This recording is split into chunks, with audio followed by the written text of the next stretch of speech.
nós trouxemos um poema de Olavo Bilac, chamado O Beijo de Judas. Vamos conhecê-lo.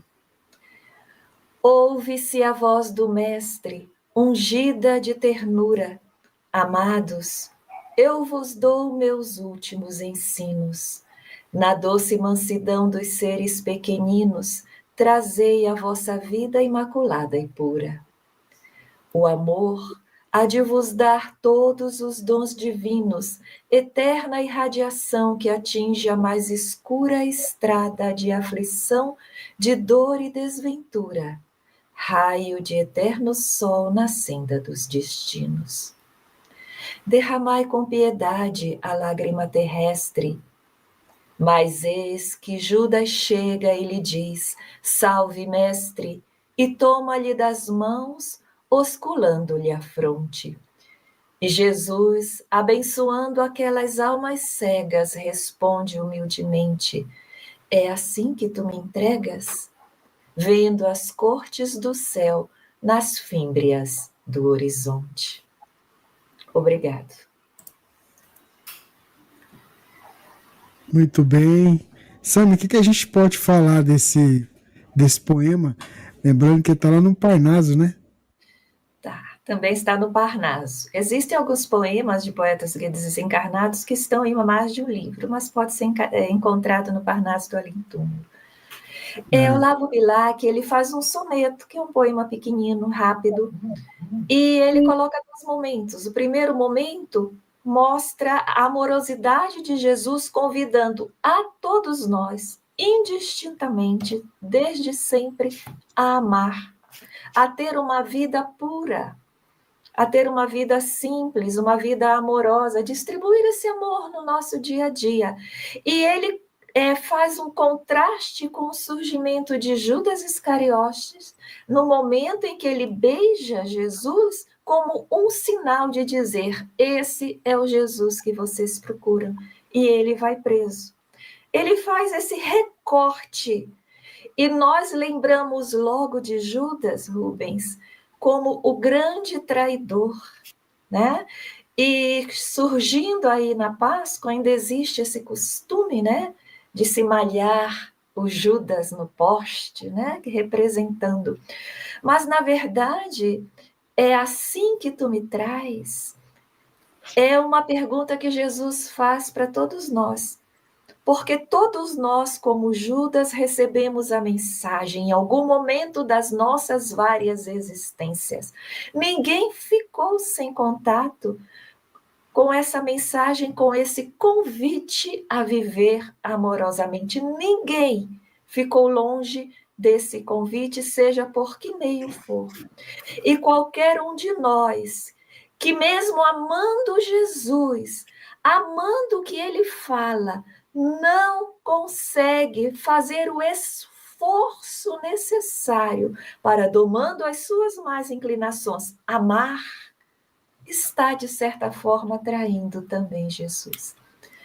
Quando Jesus nos convida a amar o inimigo, nos convida também a nos amar. E nós devemos também treinar esse amor, não julgando Judas, que é uma alma, um espírito imortal, como todos nós, que passou pelo equívoco, passou pelo processo de recomeço, talvez de vários recomeços, como nós tivemos ao longo dos milênios vários equívocos e várias novas oportunidades de recomeçar. Eu acho que é um convite ao perdão e à autoavaliação. Muito bem, e você, Jorge? Eu queria fazer duas observações sobre o poema. A primeira é sobre a primeira não é sobre o poema em si, mas sobre a cena, e assim não sobre o poema. Sobre a cena em si, que é o beijo de Judas, a gente ouve muitas pessoas dizerem assim: Jesus era muito diferente do povo de sua época, ele era muito mais alto, ele era bonito, ele tinha um cabelo diferente, ele tinha um monte de coisa diferente.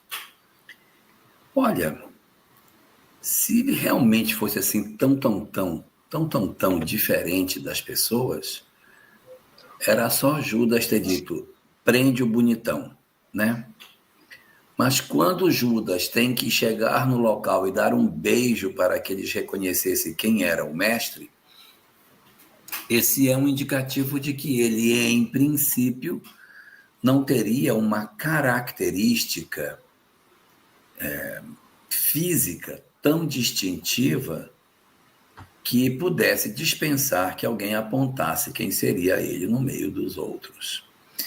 Então, alguns podem levantar a hipótese de que a sua aparência física fosse uma aparência física menos distintiva do que aquela que a gente está acostumado a ver. Agora, isso é uma hipótese em cima desse texto, né? Com relação ao poema, o que a gente nota, e todos os sonetos eles trazem uma chamada chave de ouro, que é o último verso, que é o que arremata tudo, não é?